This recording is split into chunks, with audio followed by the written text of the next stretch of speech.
সামনে বসে থাকা মেয়েটির কথা শুনে তানবীর ফাইল থেকে চোখ সরিয়ে মেয়েটির দিকে তাকালো। বোরকা পরিহিত একটা মেয়ে চোখে মুখে দুশ্চিন্তা নিয়ে বসে আছে চেয়ারে। একটা ওড়না দিয়ে কোনো রকমে মুখ ডেকে রেখেছে মেয়েটি। হাতে একটা স্মার্টফোন আর ছোট হ্যান্ডব্যাগ। তানবীর মেয়েটাকে দেখে একটা খাতা আর কলম বের করলো পাশের ড্রয়ার থেকে। তারপর মেয়েটাকে উদ্দেশ্য করে বলল, পুরো ঘটনা খুলে বলুন। তানবীরের কথা শুনে মেয়েটা মুখের উপর থেকে কাপড় সরিয়ে বলতে আরম্ভ করলো, আমি রিঙ্কি, বাড়ি মিরপুরে। আমার বিগত কয়েক মাস আগে, এই প্রায় 8-9 মাস আগে, রাজ নামের একটি ছেলের সাথে পরিচয় হয় একটা নাইট ক্লাবে। তারপর প্রায় আমাদের দেখা হতো ক্লাবে। একদিন ডান্স পার্টনার হিসেবে আমি রাজের সাথে ডান্স করি। তারপর থেকেই আমাদের টুকটাক কথা হতো। একদিন রাজ আমাকে প্রপোজ করে। আমারও রাজকে ভালো লেগেছিল, তাই হ্যাঁ বলি। এরপর একদিন রাজ হুট করেই আমাকে নিয়ে একটা হোটেলে যায়, আর সেদিন জোরপূর্বক সে আমার সাথে ফিজিক্যালি ইনভলভ হয়। আমি অনেক চেষ্টা করেও নিজেকে ওর থেকে রক্ষা করতে পারিনি।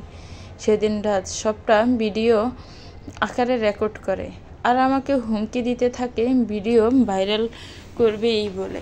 এভাবে একাধিকবার সে আমার সাথে ফিজিক্যাল রিলেশন করে। এক সময় আমার শরীর খারাপ হলে আমি ডক্টরের কাছে যাই। ডক্টর আমাকে বেশ কিছু টেস্ট করতে দেয়। তখনই জানতে পারি আমি প্রেগনেন্ট। এখন আমি 5 মাসের অন্তঃসত্ত্বা। আমি রাজকে এই কথাটা জানাই এবং বলি আমাকে বিয়ে করতে।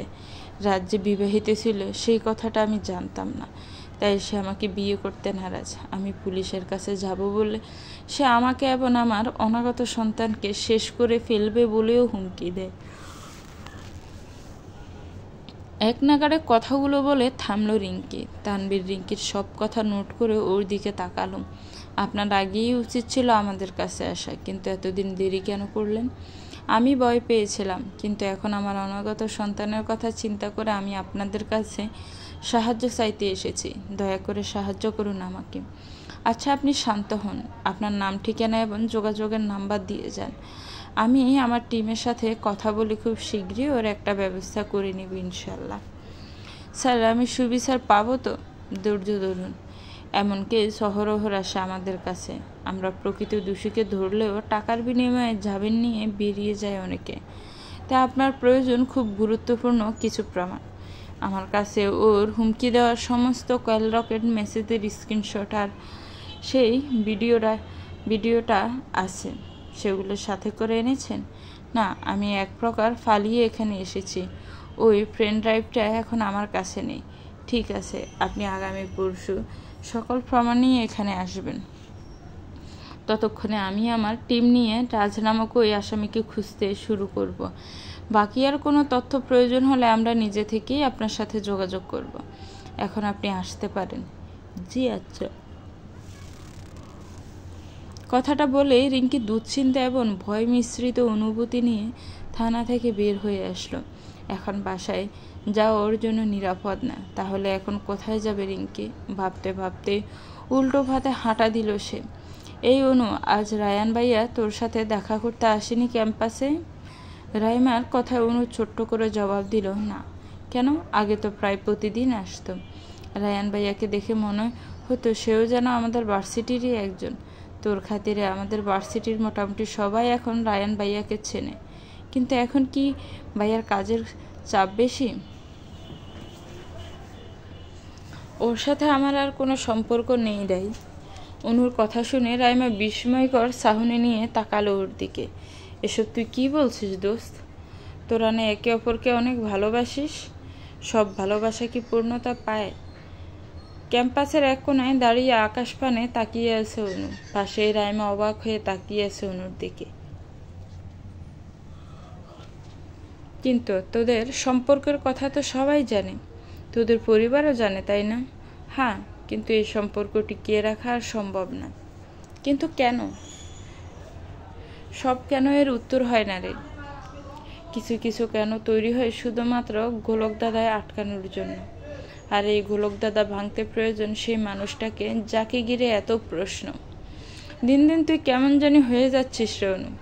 এত কঠিন কঠিন সব কথা বলিস যে আমার ছোট মাথায় এই কথাগুলো ঢুকতেই পারে না। রাইমার কথায় অনু একটা তাচ্ছিল্যের হাসি দিল। সময় আসুক, তুই এমন কথার অর্থ বুঝবি এবং নিজেও আমার মতো গম্ভীর হয়ে কথাগুলো আরও একজনকে বলবি। আমরা সবাই যে সময়ের দাস। হয়েছে, তোকে আর এত বাসন দিতে হবে না। আমি যেমন আছি তেমনই ভালো আছি, তোর মতো হওয়া লাগবে না আমার। কিন্তু রায়ান ভাইয়া সত্যিই অনেক ভালো ছেলে। তার ব্যাপারটা একটু ভেবে দেখ। একটা সম্পর্ক তৈরি করতে অনেক সময় লাগে, অথচ সেই সম্পর্ক ভাঙার জন্য একটা মিথ্যা কিংবা একটা ভুল বোঝাবুঝি যথেষ্ট। তাই বলছি, যা করবি ভেবেচিন্তে করনু। আচ্ছা থাক, আমি বাড়িতে যাই। ভালো লাগছে না কিছু। সাবধানে যা। আসি। Bye bye. বাই। রাইমার থেকে বিদায় নিয়ে অনু বাড়ি যাওয়ার উদ্দেশ্যে একটা রিক্সা ডাকলো। তারপর তাতে চড়ে কিছু একটা ভাবতে ভাবতে বাড়ির উদ্দেশ্যে রওনা দিল অনু। ছাদের রেলিং ধরে এক মনে মেঘাচ্ছন্ন আকাশের দিকে তাকিয়ে আছে অজান্তা। মৃদু বাতাসের তালে তালে অজান্তার মাথার চুলগুলো খেলা করছে। মাঝে মাঝে কিছু চুল অজান্তার চোখ মুখ এসে বাড়ি খাচ্ছে। অজান্তা সেই চুলগুলো সরাচ্ছে না। সে তো এখন এসব বুঝতেই পারছে না। নিজের জীবনের গতিবেগ নির্ণয় করতে ব্যস্ত এখন অজান্তা। ইন্টারে ওঠার পর প্রথম রাজের সাথে ওর পরিচয় হয়। একটা সম্পর্ক শুরু হয় প্রথম দেখা থেকে। তারপর আসে ভালো লাগা, মুগ্ধতা, টান, মায়া, ভালোবাসা, আর সর্বশেষ বিচ্ছেদ। অজান্তা তো চেয়েছিল সম্পর্কটাকে ভালোবাসা অবধি সীমাবদ্ধ রাখতে, কিন্তু মাতৃত্বের স্বাদ গ্রহণ করতে পারবে না বলে আজ তার ভালোবাসার মানুষটা ভালোবাসার সম্পর্ককে বিচ্ছেদের রূপ দিয়েছে। রাজ চেয়েছিল অজান্তাকে সবার আড়ালে রাখতে, শুধুমাত্র নিজের করে রাখতে চেয়েছিল অজান্তাকে। তাই তো ভার্সিটি বা মেডিকেলেও চান্স নিতে দেয়নি। বোকা অজান্তা নিজের ভালোবাসার জন্য স্বপ্ন, ইচ্ছা, আকাঙ্ক্ষা সব বিসর্জন দিয়েছিল। কিন্তু যে মানুষটার জন্য এত আত্মত্যাগ, আজ সেই মানুষটাই তার ভালোবাসার মূল্য দিল না, একটা সন্তানের জন্য তাকে ছেড়ে দিল। এই কথাটা বিশ্বাস করতে খুব বেশি কষ্ট হচ্ছে অজান্তার। মাগরিবের আজানের আওয়াজ পেয়ে মাথায় কাপড় টেনে চোখের কোণের ফানি মুছে নিচে নেমে গেল অজান্তা। আজ থেকে আর কোনো বেঈমানের কথা ভাববে না সে, একদমই ভাববে না। রাজ নামক সেই মানুষটার কথা যে তার গুরুত্ব বুঝেনি, তাকে সঠিকভাবে মূল্যায়ন করেনি। রাজকে গ্রেপ্তার করেও পুলিশ ছেড়ে দিয়েছে, কারণ রিঙ্কিকে খুঁজে পাওয়া যাচ্ছে না। আর সকল তথ্য রিঙ্কির কাছে। তানভীর অনেক চেষ্টা করেও রিঙ্কিকে খুঁজে বের করতে পারেনি।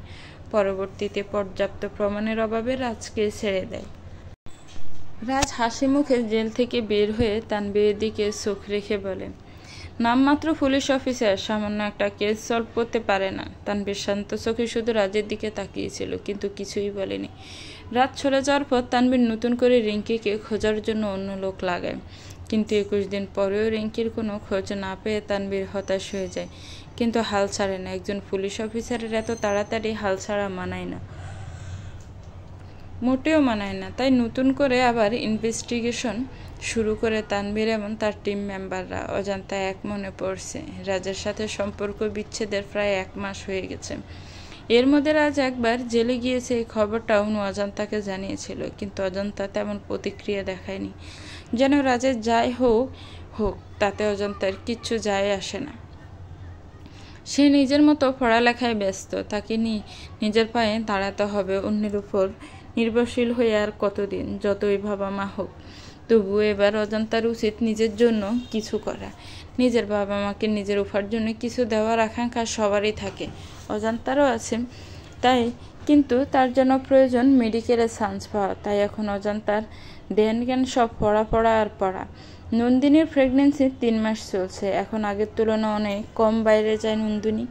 বন্ধু বান্ধবের সাথে চলাফেরা অনেকটা কমিয়ে দিয়েছে। এখন শ্বশুরবাড়ির সবার সাথে ভালোই কাটছে দিনকাল। প্রায় নন্দিনীর প্রেগনেন্সির কথা শুনে সবাই খুশি।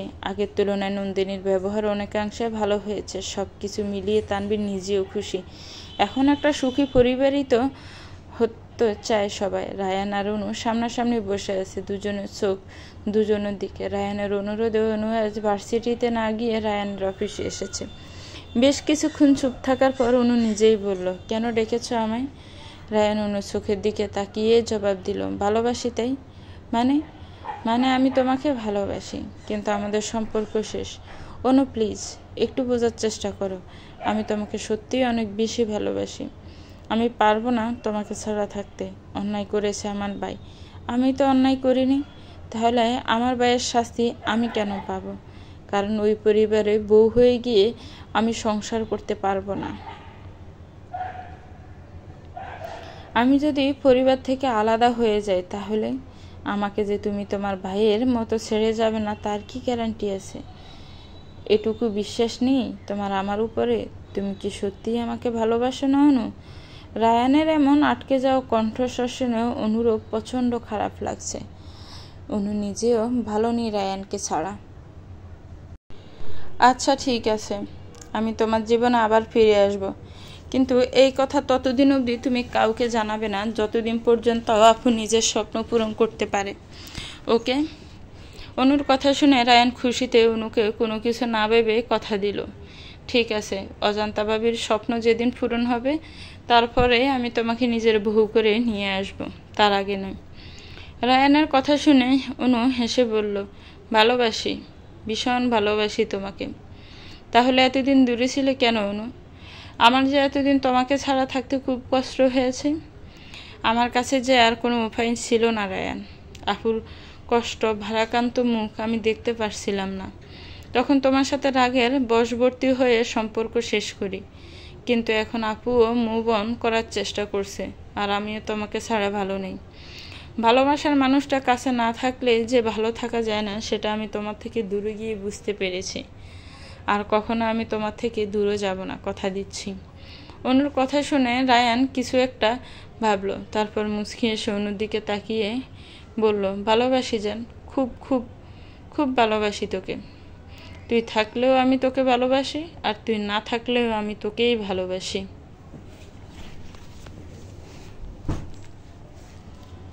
রায়ানের এমন শীতল কণ্ঠের কথা শুনে অনু হাসল। এমন একটা মানুষকে ছেড়ে গিয়েছিল ভাবতে রাগ হয় নিজের উপরে, আবার কষ্ট হয়, রাগ আর কষ্ট এই দুই সংমিশ্রণে যে অনুভূতি সেটা ব্যক্ত করা প্রকৃতি অর্থে বেশ কঠিন। রাজ আজও রং আর তুলে নিয়ে আঁকিবুকি করছে, দুই চোখে ক্রোধ আর ঠোঁটের কোনো রহস্যময় হাসি। হঠাৎ পেন্টিংয়ের উপর লাল রং দিয়ে ক্রস চিহ্ন একে অট্টহাসিতে পিটে পড়ল। অজান্তা, তোমাকে আজও একইভাবে ভালোবাসি, কিন্তু তুমি মানুষ, তুমি কেন ফাঁকি হয়ে ডানা উড়াবে? তোমার এই উড়ন্ত স্বভাব আমার মোটেও পছন্দ না। তোমার কি মনে হয় তোমাকে আমি ছেড়ে দিয়েছি? না জানো, আমি তোমাকে ছাড় দিয়েছি, ছেড়ে দিইনি। আমি দেখতে চাই তুমি কতটা উঠতে পারো। যেদিন তোমার ডানা জাপটানো বেশি হবে সেদিন নিজ দায়িত্বে সেই ডানাকে সেটে দিয়ে তোমাকে আবার আমার বক্ষ পিঞ্জিরাতে ঠাঁই দিব।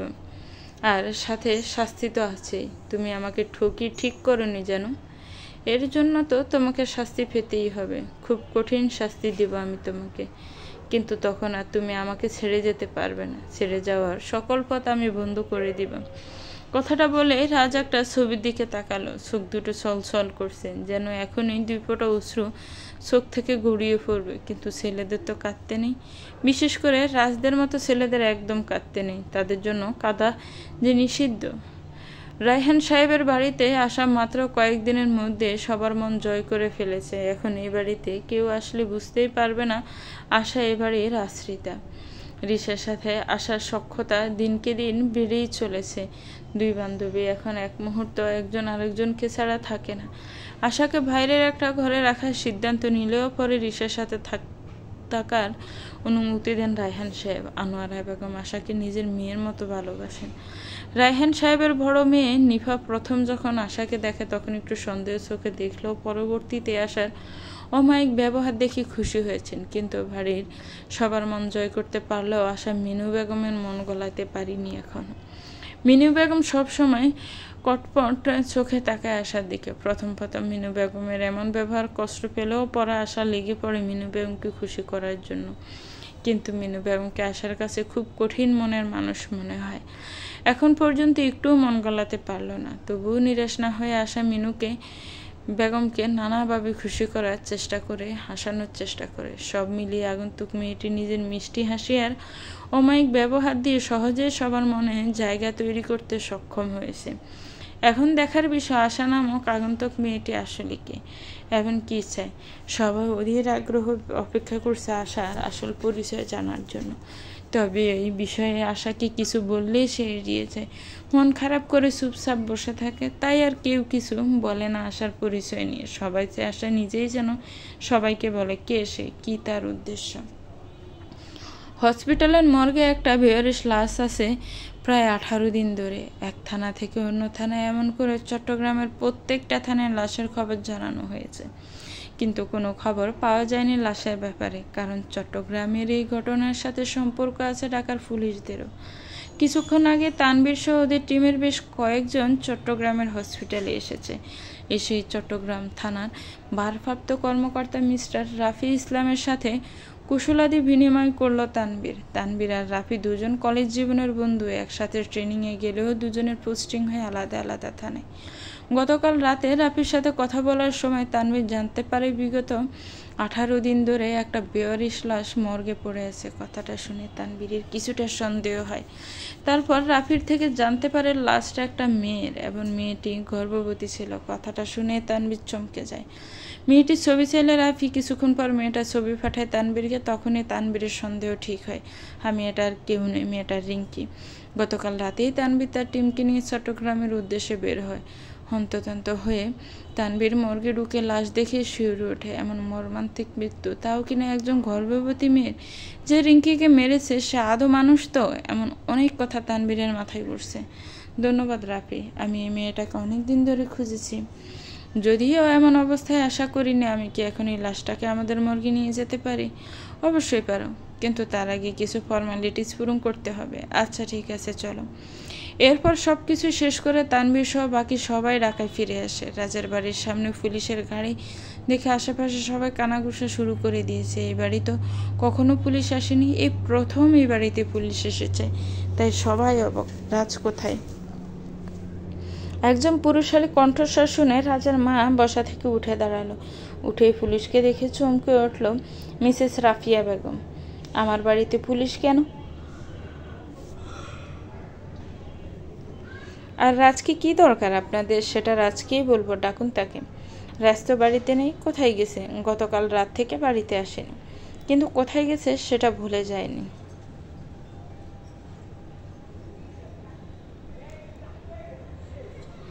রাজ ওর ফার্ম হাউসে আছে। ঠিক আছে, রাজকে কেউ কিছু বলবেন না আমাদের বিষয়। যদি বলেন তাহলে আপনাদের জন্য খারাপ কিছু অপেক্ষা করছে, তাই সাবধান। ওয়ার্নিং দিয়ে সবাই বের হয়ে গেল। রাজার মা দপ করে চেয়ারে বসে পড়লেন। কি এমন করেছে তার ছেলে যার জন্য আজ তার বাড়িতে পুলিশ এসেছে? জিপে বসে তানবীর ওর সহকর্মী শিহাবকে বলল, শিহাব, রাজার ফোন নাম্বার ট্র্যাক করো, কোনোভাবেই যেন রাজ আমাদের হাতছাড়া না হয়। Okay sir. রাজের ফার্ম হাউসের সামনে এসে দরজায় কড়া নাড়তে দরজা আপনা আপনি খুলে গেল। সবাই কিছুটা অবাক হয়ে হাতে পিস্তল নিয়ে সতর্কভাবে ভিতরে ঢুকে রাজকে খুঁজতে লাগলো, কিন্তু কোথাও রাজ নেই। স্যার, কোথাও তো রাজকে পেলাম না। যাবে কোথায় রাজ? ওকে তো খুঁজে বের করবই। চারিদিকে ছড়িয়ে দাও তোমরা, সবগুলো ঘরের প্রত্যেকটা কোনো খুঁজে দেখো, একটা কোনো যেন বাদ না যায়। বুঝেছে সবাই? Yes sir. সবাই প্রতিটা ঘর তন্ন তন্ন করে খুঁজেছে। আপাতত সবগুলো ঘর খোঁজা শেষ, কিন্তু রাজকে কোথাও কেউ পায়নি। আশার আলো নিভে নিভে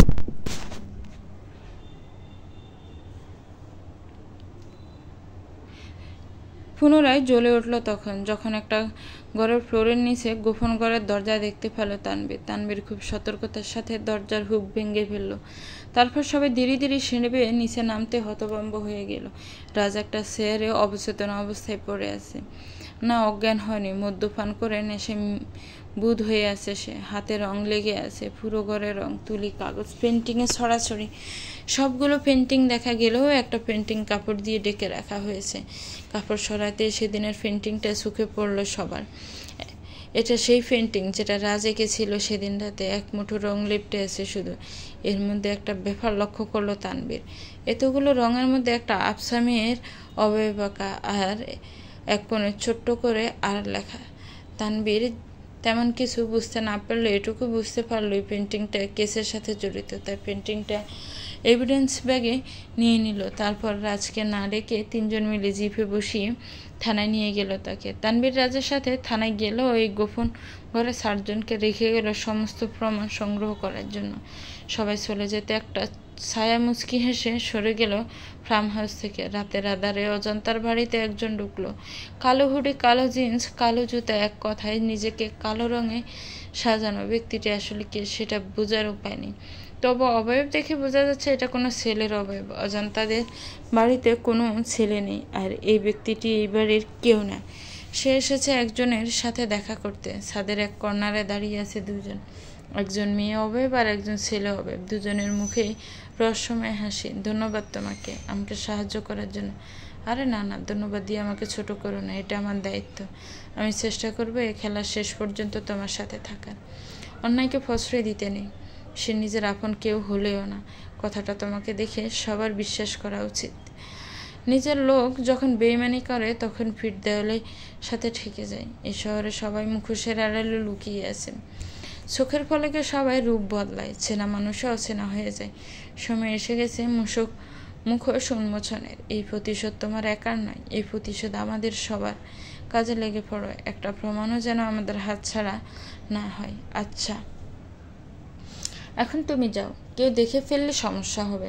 ওকে, দেখে রেখো, খুব ঠান্ডা মাথার মানুষ সে, হাসতে হাসতে মরতেও পারে।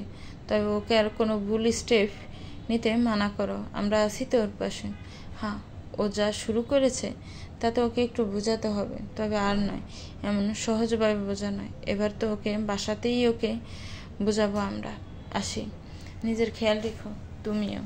কথাটা বলেই ছেলেটা অন্ধকারের মাঝে হারিয়ে গেল। মেয়েটা একটা দীর্ঘশ্বাস ছেড়ে গায়ে ভালো মতো চাদর জড়িয়ে নিচে নেমে গেল। নিজের ঘরে গিয়ে একটা ডায়েরি নিয়ে বসে পড়ল সে।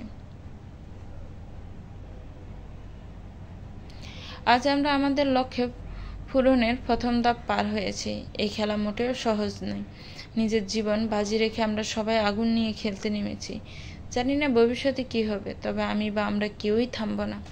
শাস্তি সবাইকে পেতে হবে, প্রত্যক্ষ অথবা পরোক্ষ।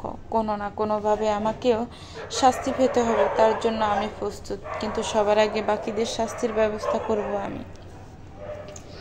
এই রহস্য উন্মোচন হবে খুব শীঘ্রই। এক এক করে সবার মুখোশ উন্মোচন করব আমি। এই খেলায় কেউ বিনা স্বার্থে আমাকে সাহায্য করছে না। মিস্টার আগন্তুক, তুমি নিজেও এতটা ভালো নও যতটা তুমি দেখাও। সবাই সবার সুযোগ নিচ্ছে, শুধু একজন কোনো অন্যায় না করেও ফেসে গেল, তাকে রক্ষা করার দায়িত্ব আমার। প্রস্তুত হও সবাই, নিজেদের মৃত্যুকে সরাসরি দেখার জন্য প্রস্তুত হও তোমরা। কথাটা বলে ডায়েরি বন্ধ করে পাশের দুজন মেয়ের দিকে তাকিয়ে মুচকি হাসল সে। আমাকে এখানে কেন আটকে রাখা হয়েছে? কথাটা এক প্রকার চিৎকার করেই বলল রাজ। তানভীর রাজের ঠিক বিপরীতে বসে আছে। রাজের এমন চিৎকার শুনে ডান হাতের বৃদ্ধাঙ্গুলি দিয়ে কপালে স্লাইড করতে করতে মুচকি হাসল তানভীর।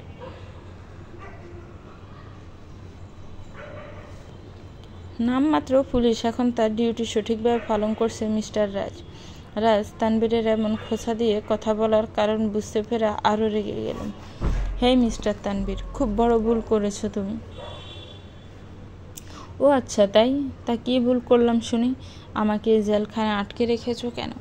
কারণ তুমি তোমার প্রেমিকাকে খুন করেছ, তাও কিনা গর্ভ অবস্থায়। ছি রাজ, তুমি এতটা নিচু কিভাবে হতে পারলে?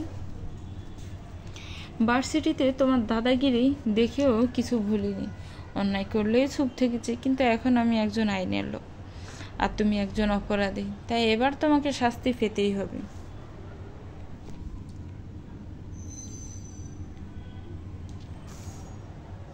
আমি কাকে মেরেছি?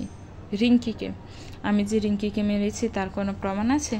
হ্যাঁ, প্রমাণ আছে। কোথায় সেই প্রমাণ? দেখাও আমাকে। রাজার কথা শুনে তানভীর চুপ করে ভাবতে লাগলো, আসলেই তো আপাতত আমাদের কাছে কোনো প্রমাণ নেই। হ্যাঁ, রিঙ্কি সেদিন থানায় এসে যা যা বলেছে তার সব কিছুই আমাদের সিসিটিভি ফুটেজে রেকর্ড করা আছে, কিন্তু একটা খুনের মামলার জন্য আরও স্ট্রং প্রমাণ দরকার। সেটা কোথায় পাবো? কি হলো পুলিশ অফিসার, কি ভাবছেন? রাজার এমন বাঁকা হাসি দেখেও কিছু বলল না তানভীর। বেশ কিছুক্ষণ পর তানভীর রাজের দিকে তাকিয়ে বলল, প্রমাণ দেখাবো, তার আগে তৈরি হোক কাঠগড়ায় দাঁড়ানোর জন্য। আদালতে সবার সামনে প্রমাণ পেয়ে যাবে। তোমার নামে চার্জশিট তৈরি করা হয়ে গেছে ইতিমধ্যে। তানবীরের কথা শুনে রাজ ঠোঁটের কোণে বাঁকা হাসি ঝুলিয়ে মনে মনে বলল, তুমি আমার কিচ্ছু করতে পারবে না অফিসার। এখন তোমার নিজের জীবন নিয়ে হুমকির পথে। হা হা হা। রকিং চেয়ারে বসে আছে তানবীর, চোখ দুটো বন্ধ, কিন্তু মনটা অশান্ত। কষ্ট হচ্ছে খুব। এতদিন চুপ ছিল, কিন্তু আজ আর নয়। বন্ধু হিসেবে অনেক ছাড় দিয়েছে সে রাজকে। রাজ ওর জীবন থেকে যা যা কেড়ে নিয়েছে তাতে সে চাইলেই পারত আজ রাজকে শাস্তি দিতে, কিন্তু বন্ধু তো এই ভেবে বারবার ছেড়ে দিয়েছে। কিন্তু তানবীর এখন আইনের রক্ষক। এই তো সময় রাজকে শাস্তি দেওয়া। যেভাবেই হোক রাজের এত বড় অন্যায়ের শাস্তি রাজকে পেতেই হবে। টাকার জোরে বা মিথ্যা সাক্ষী দিয়েও যেন সে ছাড় না পায় তার ব্যবস্থা করতে হবে। রিঙ্কি যেই প্রমাণের কথা বলছিল সেটা খুঁজতে হবে। আর চুপ করে বসে থাকা যাবে না। এবার যা করার তানবীরকেই করতে হবে। এটা ভেবে তানবীর রকিং চেয়ার থেকে উঠে দাঁড়ালো। তখনই কলিং বেলের আওয়াজ হলো। কলিং বেলের আওয়াজ শুনে আওয়াজে তানবীরের ভ্রুদয় খানিকটা কুঁচকে গেল। গড়িতে এখন রাত 2টা। বাড়ির সবাই গভীর নিদ্রা আচ্ছন্ন। নন্দিনীও এখন বাড়িতেই আছে।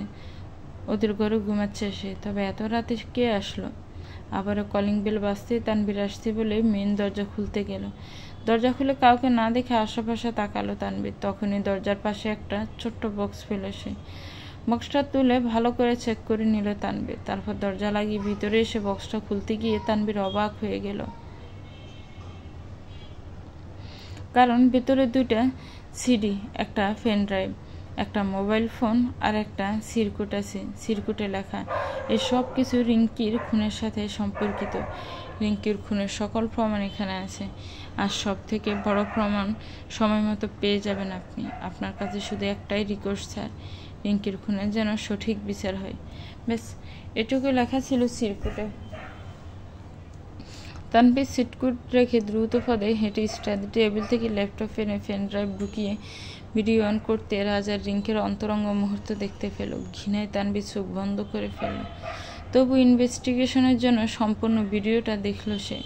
ভিডিওতে স্পষ্ট বোঝা যাচ্ছে রাজ রিঙ্কির সাথে জোর করে নয়, বরং রিঙ্কি নিজ ইচ্ছাতেই রাজের সাথে ফিজিক্যালি ইনভলভ হয়েছে।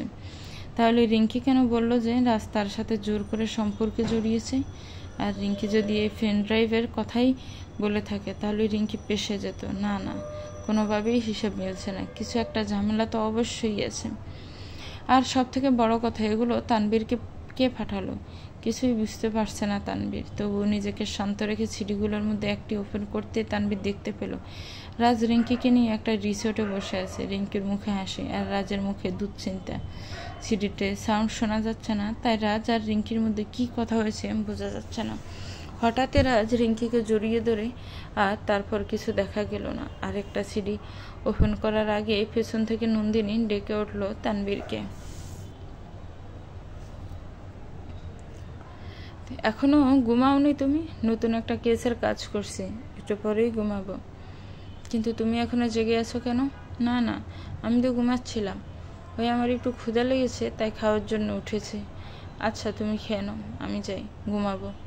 বাকি কাজ পরে করবো। আচ্ছা যাও, তুমি ঘুমাও, আমি কিছু খেয়ে একটু পরেই আসছি। কথাটা বলে নন্দিনী রান্নাঘরের দিকে চলে গেল। এদিকে তানবীর সবকিছু প্রমাণ গুছিয়ে নিজের ড্রয়ারে ঢুকিয়ে রেখে ঘুমাতে চলে গেল। অনু টিভি দেখছিল। চ্যানেল ঘোরাতে ঘোরাতে খবরের চ্যানেল আসতেই একটা খবর দেখে চোখ আটকে গেল অনুর। টিভিতে ব্রেকিং নিউজ হিসেবে দেখানো হচ্ছে, ঢাকা কলেজের আসিফ নামের একজন ছাত্র সড়ক দুর্ঘটনায় মারা গিয়েছে কিছুদিন আগে। সেই কেসের তদন্ত শেষ না হতেই আজ ভোরে ঢাকা নিউ মার্কেটের পাশের একটা জায়গায় জাহাঙ্গীরনগর বিশ্ববিদ্যালয়ের নীরব নামের একজন ছাত্রকে মৃত অবস্থায় পাওয়া গিয়েছে। কাকতালীয়ভাবে আসিফ আর নীরবের মৃত্যুর বেশ কিছু মিল রয়েছে, তাই পুলিশ কমিটি সন্দেহ করছে এগুলো কোনো সড়ক দুর্ঘটনায়, বরং পরিকল্পিত খুন।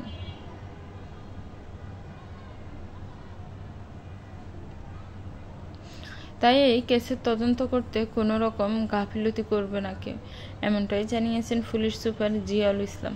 নিউজটা দেখে উনি কিছুটা সময় একদানি টিভির দিকে তাকিয়েছিল। কোনো এক অদৃশ্য কারণে উনার মনে হচ্ছে এসব বড় কোনো জ্বরের পূর্বাভাস। এই সময় সবাইকে সতর্ক থাকতে হবে। অনু টিভি বন্ধ করে অজন্তার ঘরে গিয়ে দেখলো অজন্তা পড়ছে, খুব মনোযোগ দিয়ে পড়ছে। বোনকে এমন মনোযোগ দিয়ে পড়তে দেখে অনু আর কিছু না বলেই অজন্তার ঘর থেকে বেরিয়ে গেল। তারপর নিজের ঘরে গিয়ে চুপচাপ বসে রইল।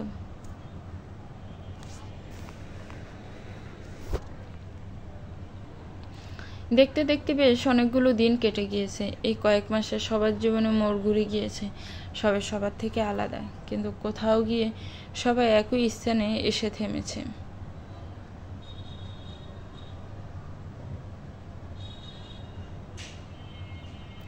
নন্দিনীর প্রেগনেন্সির 9 মাস চলছে। উঁচু পেট নিয়ে হাঁটতে খুব কষ্ট হয় নন্দিনীর। এত বড় পেট দেখে ভীত সমস্ত হয়ে পড়েছে সে। ছোট থেকে সবার আদরে বড় হওয়া তেমন একটা কষ্ট সহ্য করতে হয়নি নন্দিনীর, কিন্তু ইদানিং তার খাওয়া দাওয়ার উপর থেকে রুচি উঠে গেছে। তবুও সবাই জোর করে খাওয়ায়। এখন না খেলে সন্তানের স্বাস্থ্য ভালো হবে না, তাই কষ্ট হলেও খেতেই হবে। আর 8 দিন পর নন্দিনীর ডেলিভারি ডেট। তানভীর অফিসে যাওয়ার জন্য তৈরি হচ্ছে। এমন সময় নন্দিনীর কান্নার আওয়াজে ওর সামনে গিয়ে বসলো তানভীর। অবাক হয়ে জিজ্ঞেস করলো, কি হয়েছে নন্দু, তুমি কাঁদছো কেন? তানভীরকে আরেক দফা অবাক করে দিয়ে নন্দিনী তানভীরকে জড়িয়ে ধরে কাঁদতে লাগলো। আরে কি হয়েছে বলবে তো? তুমি না বললে আমি কিভাবে বুঝবো যে কেন তুমি কাঁদছো? নন্দিনী থেমে থেমে বলল, আমার খুব ভয় হচ্ছে তানভীর। আমার কিছু হবে না তো? বেবি হওয়ার সময় যদি আমি মারা যাই?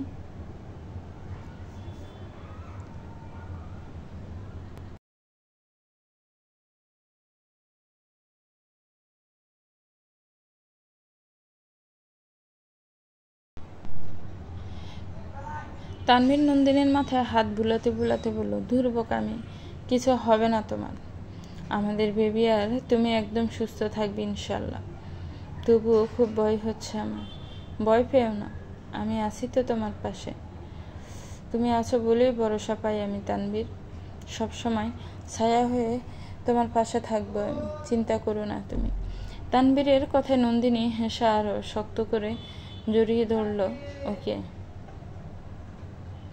তানভীর মুচকি এসে নন্দিনীকে নিজের থেকে ছাড়িয়ে নিয়ে বলল, এখন আমি আসি, অফিসে যেতে হবে, দেরি হয়ে যাচ্ছে তো। আচ্ছা, সাবধানে যেও। আর আমার কিছু হলে সাথে সাথে চলে এসো। ভয় হয় আমার, তুমি থাকলে একটু ভরসা পাই আমি। হ্যাঁ আসবো, তুমি একদম চিন্তা করো না, কিছুই হবে না তোমার। কথাটা বলে তানভীর অফিসের ব্যাগ হাতে নিয়ে বাইরে চলে গেল।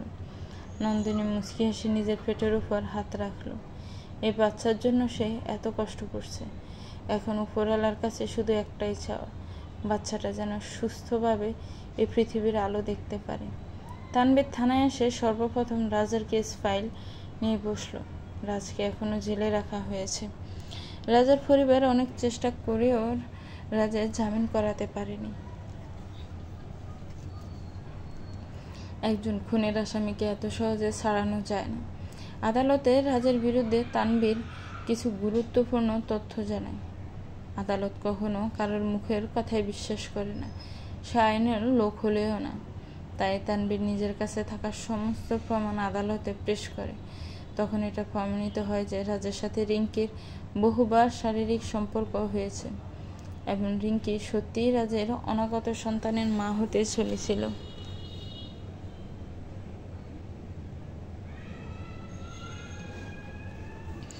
রাজ এটা অস্বীকার না করলেও রিঙ্কিকে বিয়ে করতে রাজি হয় না। এক পর্যায়ে রিঙ্কি জোরাজুরিতে রাজ হুমকি দেয়, বেশি বাড়াবাড়ি করলে আগামীকাল আর এই পৃথিবীর আলো দেখতে পারবে না। এতটুকুতেই স্পষ্ট যে রাজ প্রত্যক্ষভাবে অথবা পরোক্ষভাবে হলেও এই খুনের সাথে জড়িত।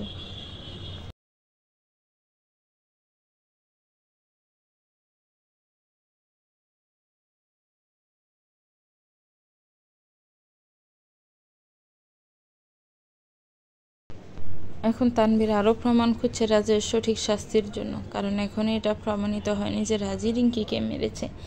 তানভীর ফাইল চেক করছিল, তখনই একজন হাবিলদার এসে বলল, স্যার আজকে রাজ সাহেবকে 10টার সময় কোর্টে নিয়ে যেতে হবে। তানভীর একবার নিজের হাতে ঘড়ির দিকে তাকিয়ে বলল, হ্যাঁ 10টা বাজতে চললো, আমাদের এখনই বের হতে হবে। রাজকে জিপে বসাও, আমি আসছি। Yes sir. কথাটা বলেই হাবিলদার চলে গেল। তানভীর ফাইলের কাগজপত্র গুছিয়ে রাজকে নিয়ে বের হয়ে গেল কোর্টের উদ্দেশ্যে।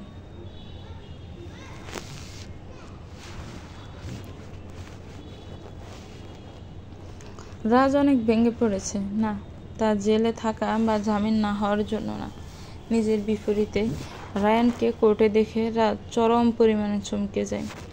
নিজের ভাইকে নিজের বিপরীতে দেখে কোনো মানুষই এটা সহ্য করতে পারবে না। রাজ এবং রায়ানের মা মিসেস রাফিয়া বেগমে চমকে গিয়েছেন রায়ানের এহেন কাজে। রায়ানকে এই বিষয়ে প্রশ্ন করলে সে উত্তরে বলে, রাজ আমার ভাই বাড়িতে, কিন্তু কর্মক্ষেত্রে সে একজন অপরাধী এবং আমি একজন আইনের লোক, তাই এই বিষয়ে আমি কারোর কোনো কথা শুনব না।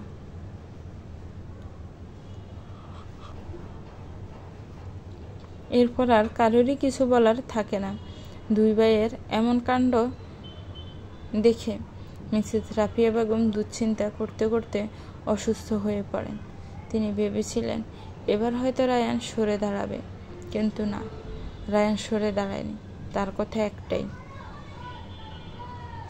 অন্যায়কারীর সাথে কোনো আপোষ নয়, হোক সে অচেনা অথবা নিজের আপন কেউ। অপরাধ করলে শাস্তি পেতেই হবে। এখন অপরাধী আইনের লোকের পরিবারের কেউ হলেও শাস্তি তাকে পেতেই হবে। আইন সবার জন্য সমান।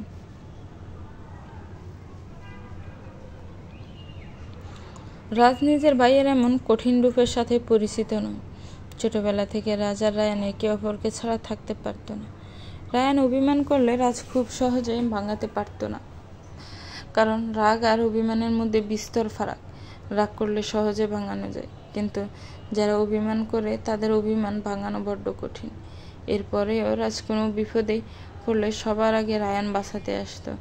একেই হয়তো বলে রক্তের টান। কিন্তু সেই ভাই যে রাজের বিরুদ্ধে ওকালতি করবে সেটা সবার কল্পনার বাহিরে ছিল।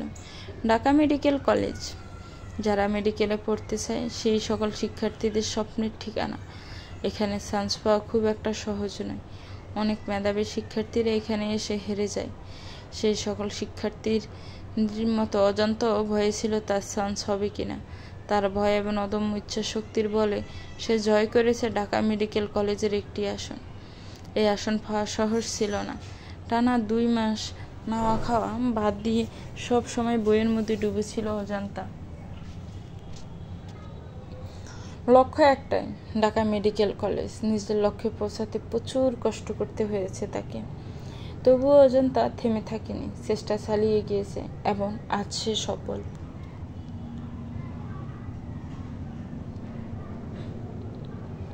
পরীক্ষা দেওয়ার পর রেজাল্টের আগে পর্যন্ত ভীত সন্ত্রস্ত হয়েছিল অজান্তা, কিন্তু এখন রেজাল্ট প্রকাশিত হয়ে সেখানে নিজের নাম দেখে খুশিতে আত্মহারা হয়ে পড়ে অজান্তা। অজান্তার মুখে এতদিন পর হাসি দেখে অনুষা, অজান্তার বাবা মা এবং বন্ধুরাও খুশি হয়। অজান্তা ক্যাম্পাসে যাওয়ার জন্য তৈরি হচ্ছে। তখনই অজান্তার মা দরজায় কড়া নাড়লেন। আসবো? আরে মা, আসো তো, পারমিশন নেওয়ার কি আছে? মেয়ে আমার বড় হয়েছে, হুটহাট ঘরে আসার শোভা পায় না। কি যে বলো না তুমি? আমার মায়ের আমার ঘরে আসতে কোনো পারমিশনের দরকার নেই, বুঝলে? আচ্ছা আচ্ছা, বুঝেছি। এখন বস তো একটু, তোকে খাওয়াই দিই আমি। মা, এমনিতেই দেরি হয়ে গেছে, এখন খেতে গেলে আরও দেরি হয়ে যাবে। কিছু হবে না, তুই বস, আমি জলদি খাওয়াই দিচ্ছি তোকে। কিন্তু মা। কোনো কিন্তু নয়, চুপচাপ বস বলছি।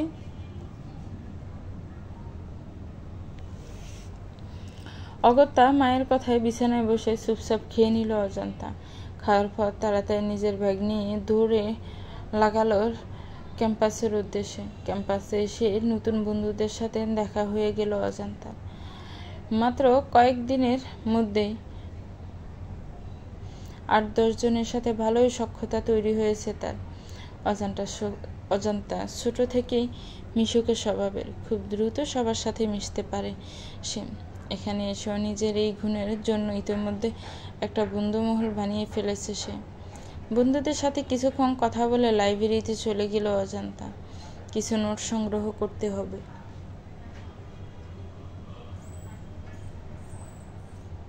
মূলত আজ এই নোট নেওয়ার জন্য অজান্তা ক্যাম্পাসে এসেছে। নোটগুলো নিয়ে বাড়িতে আসার আগ মুহূর্তে সবাই মিলে জেদ্দলু ঘুরতে যাবে। সামনেই একটা কফি শপ আছে, ওখানেই যাবে সবাই। অজান্তাকেও যেতে হবে। অজান্তা যাবে না বললেও এক প্রকার জোর করে সবাই মিলে অজান্তাকে নিয়ে চলে গেল সেই কফি শপে। তো ভিউয়ার্স, গল্পটার এই পর্ব কেমন লেগেছে একটি কমেন্টস করে জানাবেন। গল্পটাকে নিয়ে একটি গঠনমূলক কমেন্টস করবেন। গল্পটার বিভিন্ন চরিত্রের জীবনটা কোন দিকে মন নিতে চলেছে সেটাকে নিয়ে একটা কমেন্টস করবেন। ভালো থাকবেন, সুস্থ থাকবেন, আমার চ্যানেলের সাথেই থাকবেন আর আমার চ্যানেলকে সাবস্ক্রাইব